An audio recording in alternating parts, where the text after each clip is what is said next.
Agora foi. Agora deu certo, rapaz. Que prazer grande ver você, rapaz. Eu vejo 2 letras, viu? Você sabe. Bem-vindo, irmão. Como é que tá? Dá para ouvir bem? Tá tranquilo, dá para te ouvir perfeitamente. Vamos só dar uns 2 minutos para que os irmãos possam entrar mais algumas pessoas, para a gente começar. Tá bom? Só mais uns 2 minutos, aí que alguns irmãos aí estão entrando. Tá certo. A Anne está dando oi. Oi, Anne.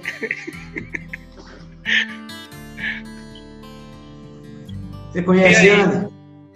Você conhece a Anne? Essa bela senhora aí agora, né? É, verdade. Acho que é a mais bela da família.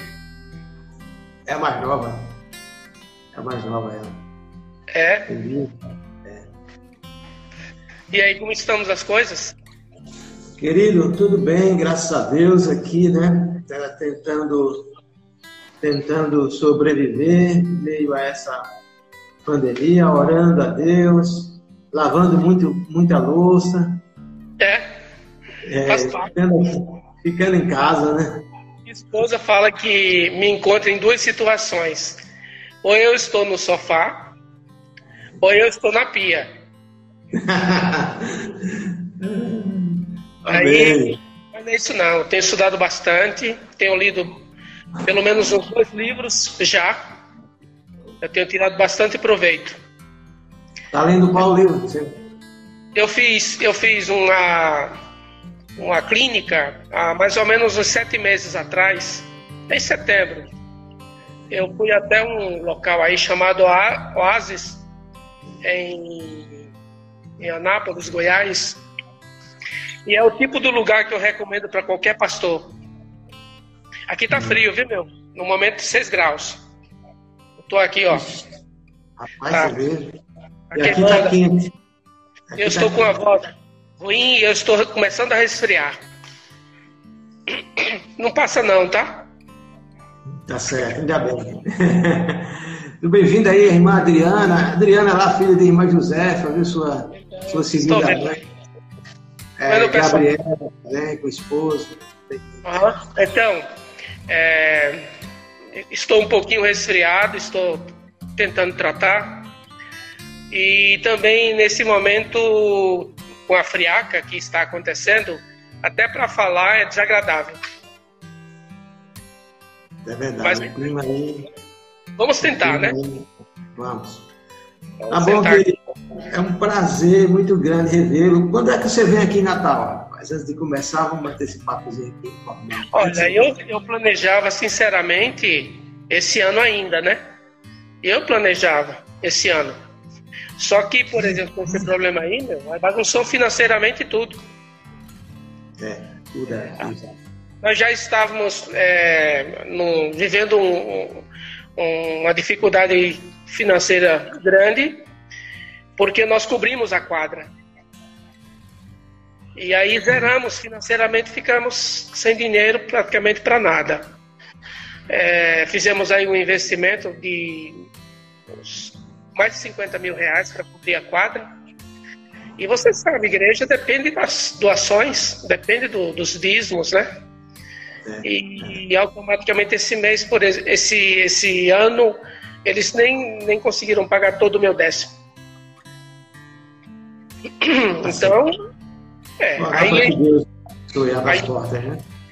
aí em seguida veio essa pandemia, aí bagunçou mais ainda, porque nós tínhamos pessoas que financeiramente ganhavam bem e perderam seus empregos. E aí, como é que faz? Tristeza, né? Esperar que logo isso passe. Meu querido, um prazer muito grande. Vamos começar a nossa live. Prazer muito grande. Que não conhecem, esse é o pastor José Rodrigues, mora em São Paulo já há mais de décadas, casado com a irmã Dora, pai de 3 lindas meninas, que Deus me deu esse privilégio de conhecê-lo aqui aqui no Rio Grande do Norte, especialmente lá em Santa Cruz, não sei se ele lembra, mas ele foi na minha casa antes de me converter, em 1986. Eu me converti em 87, 86 você esteve comigo, pregou o Evangelho. Depois foi lá, fez um processo de discipulado também comigo. Sou grato a Deus pela sua vida, pela vida da irmã Dora, pela vida da sua família, e foi aí para São Paulo. Pastor, é um prazer imenso tê-lo conosco. Essa live vai ficar gravada, nós vamos disponibilizar no YouTube, e depois para aqueles amigos que quiserem escutar acerca do evangelismo e de algumas ponderações que vamos fazer aqui, vai ficar disponível a todos. É um prazer muito grande. O homem de Deus, o homem que tem todo o meu carinho, o carinho da nossa família, está aqui com você hoje, matando saudade e relembrando algumas coisas que você vivenciou aqui, que você vivencia aí em São Paulo.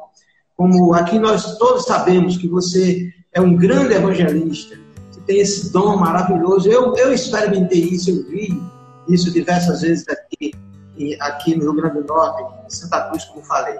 Então, querido, eu queria que, em primeiro lugar, você pudesse falar em pouco tempo, a gente tem muitas coisas para conversar aqui, mas falar em pouco tempo, como foi sua conversão? Você, acha que morava aqui, não era na cidade, era no sítio, como você conheceu o Evangelho? Se o clima era hostil, católico da época ou não? Você contasse um pouco como foi a sua conversão.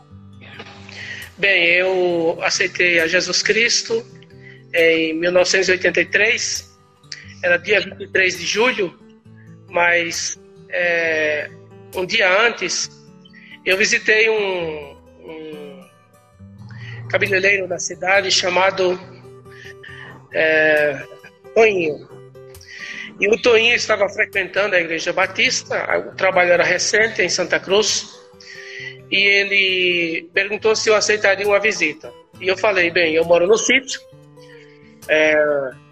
Açude do Alívio, se você quiser me visitar, eu estarei amanhã a partir das 10 horas disponível para falar com você.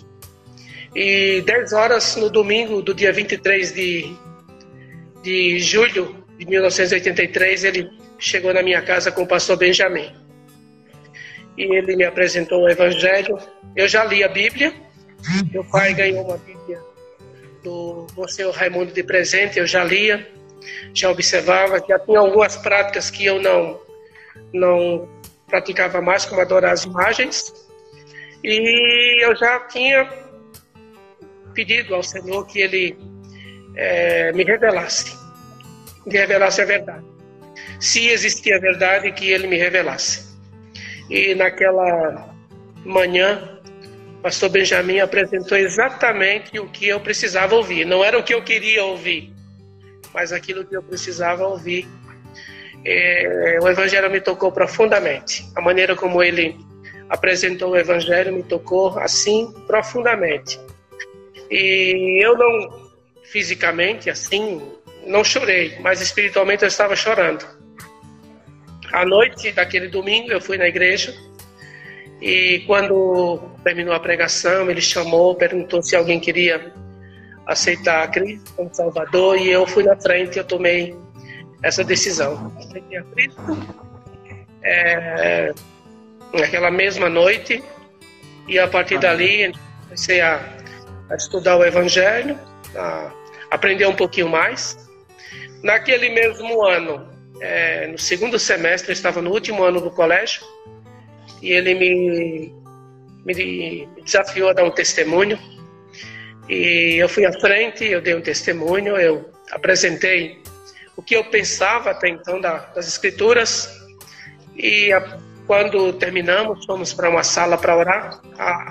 Não lembro bem, eu sei que ficava no fundo, tinha uma sala grande no fundo, e ele me chamou para orar.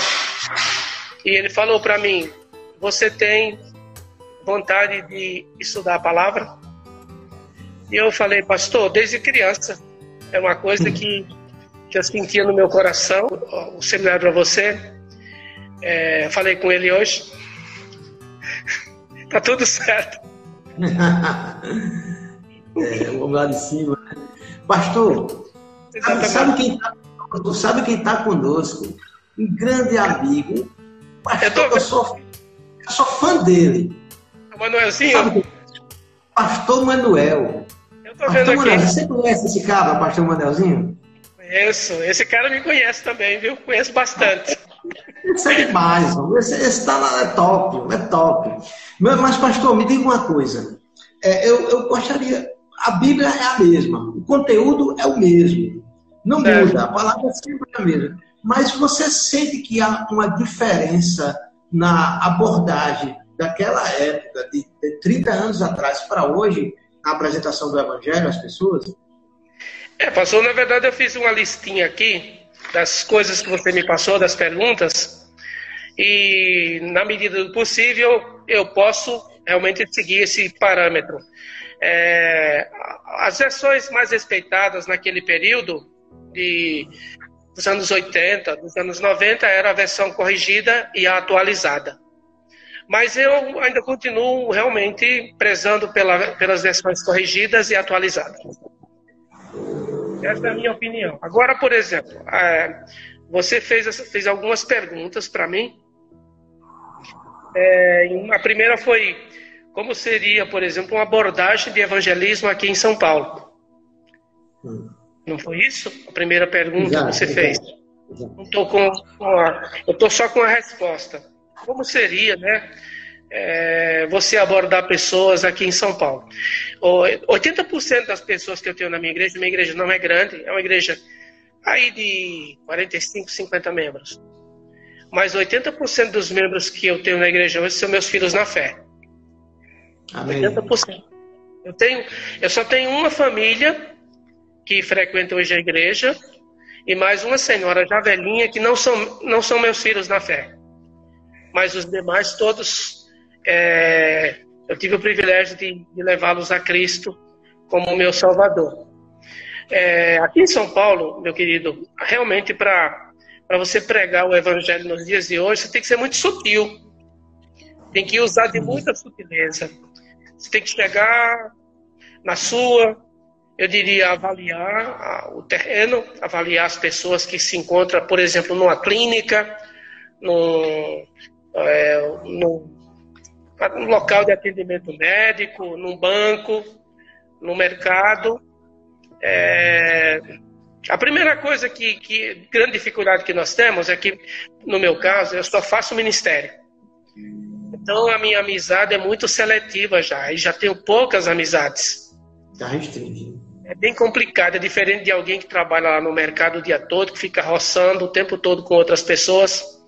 Os pastores têm essa dificuldade. A gente tem que chegar sutilmente e criar as possibilidades. Sutilmente. Eu costumo, por exemplo, visitar marcenarias, eu costumo visitar clínicas médicas, deixar material, mas eu entro muito sutilmente para que a pessoa me conheça, eu me identifico, sutilmente deixo o material, faço um convite, deixo um contato, e tem sido assim esses anos, aqui na Casa Verde, principalmente porque é um bairro nobre, é um bairro de classe alta, eu diria classe alta média, né? E as pessoas, é um bairro também muito espírita, é um bairro dominante pelo espiritismo. Acredita-se que 70% da população do Peruche, onde fica a nossa igreja, é formada por espíritas. E nós temos ainda alguns fatores negativos aqui. As grandes escolas de samba da capital estão exatamente nessa região aqui. Porque aqui fica exatamente o sambódromo. Aqui nós temos, por exemplo, Mocidade, Império da Casa Verde, nós temos Unidos do Peruche, nós temos a Vai Vai, nós temos, por exemplo, do outro lado do rio, mas de frente à Águia, que foi campeã, 90% dos títulos das escolas de samba estão exatamente aqui nessa região. E é um bairro, por exemplo, de comunidade negra.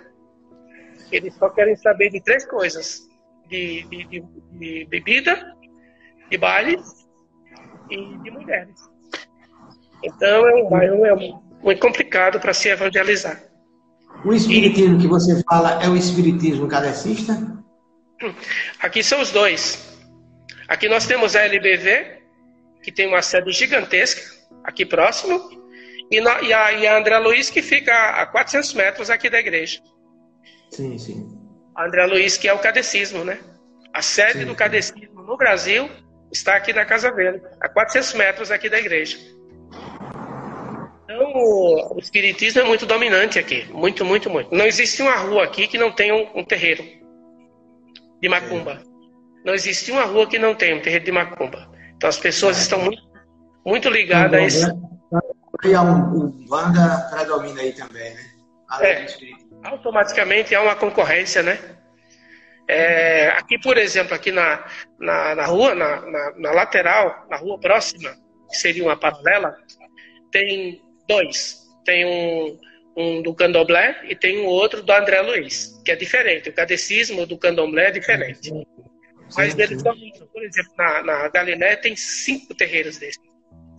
Numa rua só tem 5.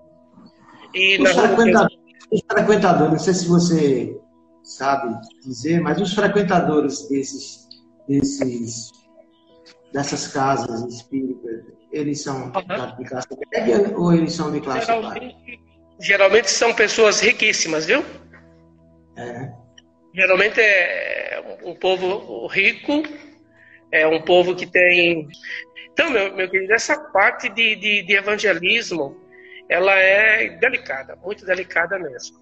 O que nós temos feito? A questão da amizade, que foi o segundo tópico que você tocou aí. Eu vi um livro, pastor. O título era Amizade, a Chave do Evangelismo. E eu acredito nessa possibilidade. São Paulo é a cidade onde você não consegue levar ninguém para a igreja se não for seu amigo. Todas as pessoas com as quais eu lido hoje, antes de chegarem aqui, primeiro tivemos que fazer amizade, ganhar confiança, estar disposto a fazer algum tipo de investimento. Geralmente, quando nós temos um almoço aqui na igreja, então a gente desafia o pessoal a trazer os amigos para esse momento, tipo Dia dos Pais, Dia das Mães, que são os dias mais importantes que nós temos. Então convidamos, né, desafiamos os membros a trazer seus amigos para esses encontros especiais. E também final de ano. Eu costumo dizer que no final do ano nós temos um banquete em nossa igreja. Eu me esforço... A maioria das igrejas, né? Para que a igreja tenha um banquete mesmo. Entendeu? Com tudo de bom. Para que as pessoas realmente se sintam felizes. Aí eles vêm, eles escutam a palavra. Nosso objetivo não é ganhar todo mundo, porque nem todo mundo vai para o céu. Esse é o nosso pensamento teológico. Mas o nosso objetivo é que os eleitos se manifestem. Esse é o nosso objetivo. Mas eu, por exemplo, tenho estado um tempo longe do local. Até porque, por exemplo, às vezes é necessário você dar uma atenção para a igreja local, para os membros. E se você se envolve em muitas atividades, você não consegue fazer o ministério que é preciso dentro da igreja local. Certo? Então, a amizade, eu diria que é uma ferramenta que não pode ser dispensada. Ela é realmente indiscutível e nós precisamos incentivar os membros a usar essa ferramenta da amizade para continuar falando de Cristo. Um outro tópico que você falou para mim foi ferramentas nesse período. Como é que vamos usar essas ferramentas para que as pessoas entendam a seriedade que é apresentar Cristo? Nós não podemos sair na rua. Aliás, não devemos. Não devemos, por exemplo, aqui em São Paulo, que a pandemia realmente é violenta. Eu não conheço ninguém aqui que não tenha um parente que não esteja sofrendo ou não tenha passado por um tempo assim. Inclusive, uma família de Nova Cruz, que eu conheço, ambos ficaram doentes. O seu um dos irmãos foi internado e saiu ontem da UTI. E também o Evandro o Evandro e a Beatriz tiveram a Covid. Acabaram de sair desse problema, mas o Denis, que é um dos irmãos mais velhos, teve o Covid e saiu antes de ontem, na verdade, da UTI. Ele enfrentou, eu diria, praticamente a morte. E depois eu mando para você um depoimento dele. Ótimo. Isso. Então, os meios que nós temos que fazer hoje, temos que usar é o que eu fiz. Eu uso o Instagram, o WhatsApp, e aí preparamos mensagens. Eu fotografo, ou seja, eu tiro a foto de folhetos e eu mando para essas pessoas. Eu não conheço ninguém que está fazendo isso no momento, tirando fotos e folhetos com mensagem, preparando mensagens e mandando para as pessoas. Mas são ferramentas que nós utilizamos. E, por exemplo, as pessoas nem estão recebendo folhetos. Se você oferecer um folheto para alguém aqui em São Paulo, ninguém quer pegar folheto. Nem eu pego folheto. Compreende? Porque eu não sei. A cidade está contaminada. A gente vai fazer compra e quando chegamos, despejamos tudo na pia, lavamos com sabão e bastante água e bastante cândida para poder colocar na geladeira. Porque não sabemos aquilo que está e aquilo que não está contaminado. Eu estou tentando, né? Estou trabalhando com mais duas pessoas, tentando mostrar a verdade. Um é sobrinho da Dora e o outro mora em Santa Cruz, possivelmente você até conhece. Tenho trabalhado com o Kleber, que é um mecânico em Santa Cruz, que é casado com a sobrinha da Dora, e estou trabalhando também com o Carlos, que trabalha numa padaria em Caicó, que também é sobrinho da Dora. Estou tentando evangelizar a família da Dora. Que o Senhor, né, tire dos olhos deles, né, essa coisa, né, da incredulidade, para confiar só em Deus, porque salvação é só nele. Eu não paro, meu irmão. E às vezes a minha esposa pergunta, mas sabe, você não dá sossego, onde você chega, você quer tentar falar e tudo. Eu falo, eu me sinto constrangido de não falar. Eu sou o tipo de pastor que eu me sinto constrangido de não falar da fé que eu tenho no meu Senhor e do que Ele fez na minha vida e pode fazer na vida de outras pessoas. Eu me sinto constrangido de saber que essa geração vai ser cobrada de mim se eu não fizer nada, se nós não fizermos nada. O Senhor vai nos cobrar. Nós precisamos realmente mudar o gosto e a mentalidade dessa geração. E não é fácil. Realmente não é fácil. Então, são essas ferramentas que eu tenho utilizado. E esse foi um testemunho que eu te dei. Você fez uma quinta pergunta. Você falou o seguinte: quais foram as experiências mais fortes que você teve ao levar alguém a Cristo como Salvador? Tipo, que experiência, assim, você pode lembrar de pessoas que você levou a Cristo como Salvador? Aqui na igreja eu tenho 6 diáconos no momento. Só o mais velho, o Valentim, eu não o levei a Cristo. E ele se tornou diácono depois que eu cheguei. Eu costumo dizer para o meu genro, que é meu pastor também, o Eduardo, que esses homens são os meus diáconos. Porque eu escolhi esses homens para serem os meus diáconos.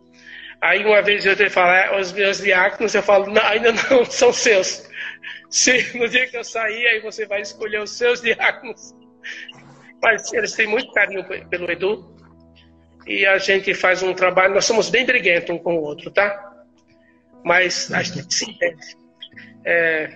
Então, aí você perguntou, 3 situações que eu poderia passar, eu não sei quanto tempo a gente pode estender. Eu estou tentando aqui ser rápido, tá? Ainda pode um pouquinho ainda uns 15 minutos. Então, 3 situações. Uma foi em Areia Branca. Eu fiquei em Areia Branca só 8 meses. Fiz ministério durante 8 meses lá. E eu lembro de uma visita que eu fiz para um senhor chamado Manuel. Aliás, não foi nem para Manuel. O nome era uma senhora da igreja que não vinha mais na igreja porque estava já de cama. E aí eu fui visitá-la e chegando naquela casa, visitando a Dona Maria, e eu escutei alguém gemendo no fundo da casa.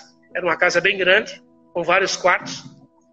E eu perguntei para ela: irmã, tem alguém mais na casa além de você? Ela falou: sim, tem o seu Manuel. Ele está acamado numa rede lá no fundo. E eu fui até o local, perguntei para ela se eu podia. Ela falou: sim, pode ir até lá. Cheguei lá, o seu Manuel queria água. Fui lá, peguei água, dei para o seu Manuel, depois apresentei o evangelho para ele. Ele aceitou Cristo e chorou, e chorou. E me despedi dele e orei com ela e saí. Meia hora depois, alguém me ligou na igreja. Pastor, você visitou a Dona Maria? Eu falei, sim. Você visitou o seu Manuel? Também. Pois ele acabou de morrer. Eita, rapaz. O camarada estava esperando meu. Só ouviu o evangelho para morrer.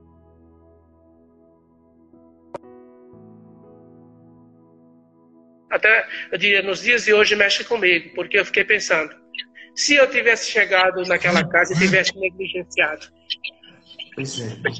ele não teria morrido, né, sem Jesus Cristo, sem salvação.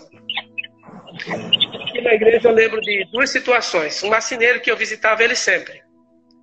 E ele gostava de uma cachaça, eu chegava lá, ele nem dava corda. Nem estava nem aí. Mas aí eu convidava ele. E uma vez, quando surgia alguma necessidade aqui na igreja, eu chamava ele para fazer. E eu visitava ele toda semana. E escutava do sócio dele as lamúrias, que ele, na segunda-feira, não vinha trabalhar porque estava bêbado. Era assim, toda segunda-feira. E, finalmente, um dia, primeiro dia do ano, de 8 anos atrás, ele chegou na igreja aqui. Queria falar comigo. Ele e os filhos. Todos chegaram. Falou, tudo bem, abri a igreja. Era o primeiro dia do ano mesmo. 1º de janeiro. De 8 anos atrás. Aí ele entrou. E eu falei, tá tudo bem? Ele falou, tá, pastor, e não está. Então, o que é que está tudo bem? Tá tudo bem, porque nós estamos com saúde e tal. A empresa está funcionando. Mas não está porque a minha melhor amiga acabou de morrer. Eu falei, eita, então. E apresentei o evangelho para ele. Aí no final ele falou, o que é que eu tenho que fazer? Agora. Falei, agora você tem que aceitar Cristo. E ficar firme. E ser macho, porque para seguir a Cristo tem que ser muito macho mesmo. Senão, não vai seguir não, vai ficar por aí, igual pulando de galho em galho. Tem que ser homem de verdade. Tem que ser homem, porque eu faço essas provocações, né? Que o cara, para ser crente, tem que ser macho, muito macho. Senão, não vai conseguir. E ele hoje é um dos diáconos da nossa igreja, um homem realmente muito digno, andando na presença do Senhor e com fidelidade. Então, essas foram experiências que na vida... experiências fortes, né? Marcantes, que eu consigo assim lembrar que ocorreu nesses anos de ministério. Pastor, me diga uma coisa. Eu fiz uma pergunta a você aí, caminhando já para o final. Qual a diferença entre evangelizar no RN e em São Paulo? Existe diferença ou você acha que é grande? Aqui é o seguinte, você pode sair na rua agora com uma equipe, tipo, um casal, junta aí, vamos imaginar 5 casais. E aí você pode pegar essa rua aqui, onde fica a igreja, e bater de porta em porta. Ninguém vai te convidar para você entrar em casa. Ninguém vai te convidar. E você vai ficar, tipo, batendo na porta dessa pessoa umas 8, 9 vezes e eles não vão te convidar para entrar. Eles te conhecem e eles não vão te convidar para entrar. Deixa eu falar uma coisa para você que é muito sério aqui. Eu moro aqui há 28 anos, nunca entrei na casa da vizinha. Acredita? Eles não abrem, eles não dão abertura para isso. Quando alguém em São Paulo te convidar para ir na casa dele, o cara, pode ter certeza, o cara se tornou teu amigo. É difícil, né? O cara se tornou teu amigo. Mesmo que tipo, seja um incrédulo, se ele falar, vem na minha casa, ele é teu amigo. Ele se tornou teu amigo. Então, o trabalho de evangelismo aqui ainda continua sendo, pastor, a abordagem através da amizade. Tem que ser. É o trabalho da amizade, você vai, faz amizade, traz um hoje, daqui um mês você consegue outro, e aí você tem que ir travando. Essa questão é totalmente diferente de Santa Cruz. Lá, por exemplo, eu entrei na casa do bom senhor Raimundo Barbosa para abordá-lo. E eu fiquei sabendo que a nossa igreja fazia isso toda semana, mandava gente lá evangelizar o padre. Eu fui lá uma vez com o pastor Júlio. Então, pois e ele deixava entrar. Entendeu? As pessoas abrem a porta para você entrar. Uma vez que você está dentro, e você sabe fazer uma abordagem evangelística, não tem como a pessoa escapar. Não tem, sabe por quê? Porque nós temos a verdade. Eu posso bater no peito e falar, eu tenho a verdade para ensinar. Eu conheço quem é a verdade. Jesus falou, eu sou o caminho, a verdade. Então eu tenho a verdade, eu e você. Muitas vezes tem um certo receio, um certo temor, um certo medo de fazer. Mas nós temos a verdade. E eu posso dizer o seguinte, nós somos os únicos que temos a verdade? Não, outras igrejas têm a verdade. Não vou falar, outras igrejas têm a verdade, mas nós temos a verdade. Verdade. A questão eu tenho coragem de abordar o meu amigo, de entrar na casa do meu vizinho e ser sincero com ele. Não sei, eu diria, assim, inconveniente também. Pregar o evangelho. Chegar lá e falar, olha, eu não vim aqui pregar a igreja, eu não vim aqui pregar a religião. Meu objetivo na tua vida é apresentar Jesus Cristo, que é a minha vida. Esse é o meu objetivo, apresentar Jesus Cristo para você à luz da palavra. Automaticamente, você não vai ofender a pessoa. E ele vai refletir a respeito da sua vida de pecado. Ele vai refletir. O pastor Manuel disse que você era um craque de bola. Então, você tem as habilidades para isso. Eu tenho pedido a Deus que Ele me dê capacidade para isso, mas ao mesmo tempo, pastor, trabalhar com adolescente, principalmente nos dias de hoje, eu acredito que depois dessa pandemia, muitos deles vão perder parentes. Isso vai mexer com a cabeça deles. Possivelmente, a gente vai ter uma geração diferente a partir de agora. Um mundo diferente. Mas eu tenho pedido a Deus que Ele me dê sabedoria para mim conseguir integrar jovens em nossa igreja. Nós temos alguns, mas a maioria deles são filhos dos crentes. Então tem aquela questão da lealdade. Eu estou na igreja porque meu pai está, porque meu tio está. Entendeu? Então você não pode contar com isso, com a questão da lealdade. É imprescindível, por exemplo, que um diácono tenha os seus filhos na igreja. É imprescindível, por exemplo, que o pastor tenha seus filhos na igreja. Compreende? É imprescindível que um membro na igreja tenha seus filhos na igreja. Agora, a minha questão é, aqueles que não têm ninguém, para se ligar, para se integrar. Essa é a grande dificuldade que eu enfrento. É verdade. Pastor, nós estamos chegando dos finalmente aqui da nossa conversa. Eu queria que você desse uma palavra final para aquelas pessoas que acreditam que estão com medo da pandemia, com medo do Covid-19. Eu queria que você desse uma palavra para as pessoas que estão com medo. Pastor, eu diria que 3 coisas são imprescindíveis. Vamos supor, não sei se você está fazendo a pergunta no contexto cristão. Se eu sou crente em Jesus Cristo, se eu sou salvo por Cristo, compreende? Então, eu tenho que ter vontade de viver. Eu tenho que ter muita vontade. Eu tenho que ter entusiasmo para viver para o meu Senhor. Porque Amém. Paulo fala isso muitas vezes, na questão do entusiasmo. Ele fala, para mim o viver é Cristo. Então, ele até escrevendo aos Gálatas, ele fala, se a minha vida com Cristo der lucro, e ele quer me manter vivo, amém, estou aqui, tenho que continuar, eu tenho que ter vontade de viver. É imprescindível que eu tenha vontade de viver. Uma segunda coisa que eu diria que é necessário que nós pensemos é o seguinte: nós precisamos ocupar o nosso tempo com coisas boas, com leitura, com oração, com cuidado com as necessidades que outros têm. Nós precisamos, sinceramente, agir com honestidade em relação a isso. Precisamos agir com honestidade. Então, vou deixar um versículo. Salmo 50:15 fala: invoca-me no dia da angústia e eu te livrarei, e tu me glorificarás. Invoca-me no dia da angústia e eu te livrarei, e tu me glorificarás.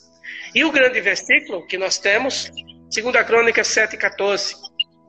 Se o meu povo, que se chama pelo meu nome, se humilhar, orar, me buscar, se o meu povo, que se chama pelo meu nome, se arrepender dos seus maus caminhos, então eu os ouvirei dos céus. Eu perdoarei os seus pecados e eu sararei a sua terra. Temos que confiar no Senhor. Amém. Verdade. Quem é a nossa vida? Quem é a nossa vida? Não é Cristo? Paulo fala isso aos Colossenses. No capítulo 3, versículo 4, ele fala: quando Cristo, que é a nossa vida, se manifestar, então nós também nos manifestaremos com Ele em glória. Eu não tenho que ter medo. Agora, o grande problema, pastor, é que os crentes estão com medo de sofrer. Então, só existem 2 lugares onde crente não sofre. É no cemitério, entendeu? E no céu. Aí crente não sofre.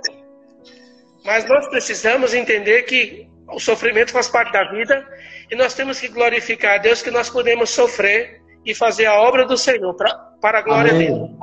Amém. Essa é a nossa atitude. Prazer? Prazer, meu querido. Foi bênção aí para as nossas vidas. Dá um beijão aí na irmã Dora, nas suas filhas. E sempre que vier aqui na nossa terrinha, não esqueça de me dar uma passada aqui, para a gente tomar um cafezinho, comer um camarão, um feijão verde. E Deus te abençoe. Foi bênção. Muito obrigado. Deus abençoe a todos que entraram na live. Essa live, como disse no início, vai ficar gravada, porque aqueles que conhecer mais de cerca do evangelismo, e dessa experiência maravilhosa, e possamos viver Cristo a cada dia, aproveitar as oportunidades de viver Cristo, seja com Covid ou seja sem Covid. Mas o certo é que, mesmo nas aflições, a gente pode glorificar a Deus. Muito Amém. obrigado. Um abração aí, fica com Deus. Eu te amo, viu? Eu também, cara. Um abração, Deus te abençoe. Amém. Fica com Deus. Obrigadão.